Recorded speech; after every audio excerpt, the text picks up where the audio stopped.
असे आम्ही असणार याच्यामध्ये इगो प्रॉब्लेम म्हणण्यापेक्षा नागड होण्याची ताकद आहे का? राहुल गांधीमध्ये आहे का? शरद पवारांमध्ये आहे का? त्याच्यानंतर अखिलेशमध्ये आहे का? मी नागडे याच्यासाठी म्हणतोय की मोदी आज काय म्हणतोय, तू चोर आहेस. त्याने येऊन म्हणाला लोकांना मी चोर आहे, चोरी केलेली आहे. लोक काय शिक्षा देतील ते देतील, मोदी तू का बस. आता isakal.com आहे देशातील नंबर 1 ची मराठी न्यूज वेबसाईट. प्रत्येक अपडेटसाठी isakal.com ला नक्की भेट द्या. ही हिंमत असली पाहिजे ना, म्हणून म्हटलं नागडं होण्याची हिंमत असली पाहिजे. काल त्यांची बैठक महाविकास आघाडीची बैठक 15 दिवस थांबा, नवीन बातमी त्याच्यामधली तुम्हाला येऊन जाईल. तुमचा रोल काय राहणार? 15 दिवसात थांबा ना जरा, 15 दिवस थांबा, तुम्हाला दिसेल काय होणार आहे ते. इंडिया आघाडी पर्याय राहुल गांधींना ज्या पद्धतीने ते माझं म्हणणं आहे, राजकारणामधलाच बदल आहे, त्याच्यामुळे 15 दिवस थांबा. शरद पवार परत पवार हा असणारा पूर्णपणे, शरद पवार हे पूर्णपणे बीजेपीचे हस्तक आहेत. त्याच्यातून कधीही बाहेर पडू शकत नाही.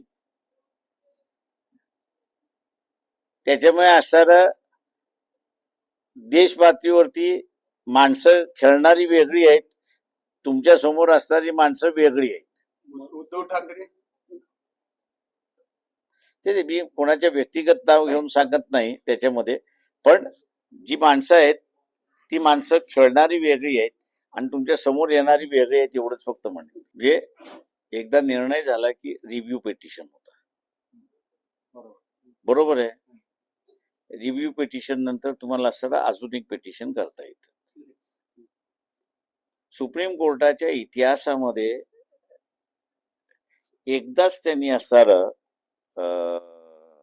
जस्टिस माजी न्यायाधीश पाटील म्हणून आपले इथे होते हायकोर्टामध्ये, त्यांच्या एका ह्याच्यावरती फक्त रिव्ह्यू झाला, नाही तर अजिबात रिव्ह्यू कुठं झालेला नाही. त्यांनी असं म्हटलं की आम्ही निर्णय तो दिलेला आहे तो योग्य आहे, बरोबर आहे आणि आम्हाला बदलण्याची गरज वाटत नाही, असं त्यांनी अनेक रिव्ह्यू पिटिशन मध्ये म्हटलेलं आहे. आता या दोन्ही गोष्टींमध्ये त्यांनी निर्णय दिलेला आहे. आता तो इतिहास जर बघितला तर सुप्रीम कोर्ट आपला निर्णय बदलत नाही. आता या दोन केसमध्ये बदलतात का ते आपण बघू. तांत्रिकदृष्ट्या शक्य नाही. ते एकदा निर्णय तुम्ही दिलात की बा सिम्बॉल आणि पक्ष यांचा आहे, निवडणूक आयोगाने ते तो आता सुप्रीम कोर्टाकडे गेलेला आहे, बरोबर आहे. निवडणूक आयोगाने दिलेला निकाल आहे. आता निवडणूक आयोगाकडे पाठवलं कोणी? कोर्टानेच पाठवलं. एवढं तुम्ही तपासा आणि आमच्याकडे घेऊन या. तो निर्णय सुद्धा सुप्रीम कोर्टाच्या वतीनेच निर्णय आहे. त्याच्यामुळे एका बाजूने त्यांचाच निर्णय आहे तो. म्हणजे ठाकरेंना त्यांचा पक्ष किंवा शरद पवारांना त्यांचा पक्ष परत मिळू शकेल असं वाटतं. मूळ पक्ष एक इलेक्शन होऊन गेला, त्याच्यामधला सर्व मतदान होऊन गेलंय. त्या मतदानामध्ये एकनाथ शिंदेच्या बाजूने अधिक मतदान झालंय आणि अजित पवारांच्या बाजूने अधिक मतदान झालेलं आहे. त्यांच्या पक्षाची जी घटना आहे त्याच्यानुसार झाल्यामुळे शेवटी कसं आहे की लोकशाहीमध्ये जनमानस हा त्याच्यातला महत्वाचा आहे. लोकसभेला ही परिस्थिती जरा वेगळी. विधान शरद पवारांना अधिक मतदान झालं, उद्धव ठाकरेंना हो, त्यांना त्या पक्षाला मिळालेलं मतदान आहे, या पक्षाला मिळालेलं मतदान नाही. एक लक्षात घ्या, या सिम्बॉलला मिळालेलं मतदान हे धनुष्यमान, धनुष्यबाण आणि घड्याळ या दोघांचं मतदान जे आहे हे काउंट केलं जाणार.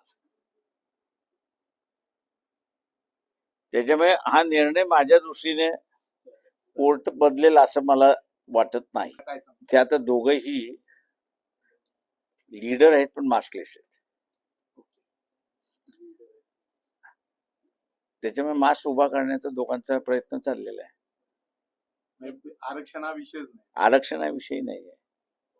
ओबीसी आरक्षण जे आहे ते- ओबीसी आरक्षण लागू झालं ना. नाही, पण हाके त्याच्यामुळे आता हाकेंना भांडण्याचा अधिकार राहिलेलाच नाही.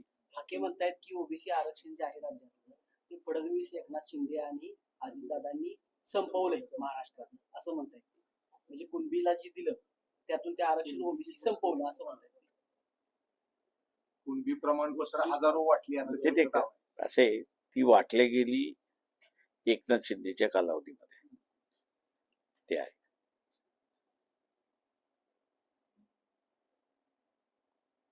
त्याला कुठल्याही ह्याला अजून मान्यता मिळाली म्हणजे व्हॅलिडिटी झालेली आहे असं मला कुठेच अजून आढळलेलं नाही.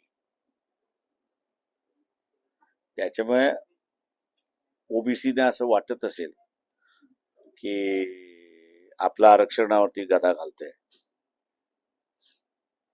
तर ओबीसीने राजकीय झालं पाहिजे आणि ओबीसीने ही भूमिका घेतली पाहिजे मग की आम्ही ओबीसी शिवाय इतर कोणालाच मतदान करणार नाही. उमेदवार हा ओबीसी असेल त्यालाच आम्ही मतदान करू. हाकेने ही भूमिका घ्यावी आणि प्रचाराला लागावं. मी जसं म्हणालोय ना की पॉलिटिकल पॅरालिसिस झालेलं आहे.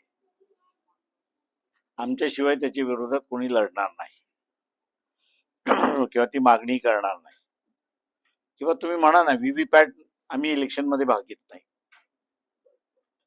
बायकॉट व्हीव्हीपॅट आणा, आम्ही इलेक्शन मध्ये भाग घेतो. तुमच्याकडे व्हीव्हीपॅट नाही ना, बॅलेट वरती या. आणि सुप्रीम कोर्ट असं म्हणतंय की व्हीव्हीपॅट हे कंपल्सरी आहे. तरी निवडणूक आयोग अशा रीतीने कसं निर्णय हो काय मला मी जसं म्हणालो की ऍडमिनिस्ट्रेशन जे आहे ते आता म्हणते आम्हाला जसं पाहिजे तसं आम्ही करणार.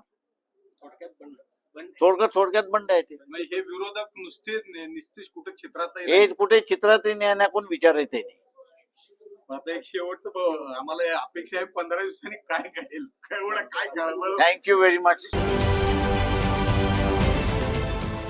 देश विदेशातील प्रत्येक घडामोडींचे लाईव्ह अपडेट मिळवण्यासाठी आता साम टीव्हीच्या सर्व सोशल मीडिया प्लॅटफॉर्मला लाईक, फॉलो आणि सबस्क्राईब करा. तसंच सर्व नोटिफिकेशनसाठी बेल आयकॉन प्रेस करायला विसरू नका.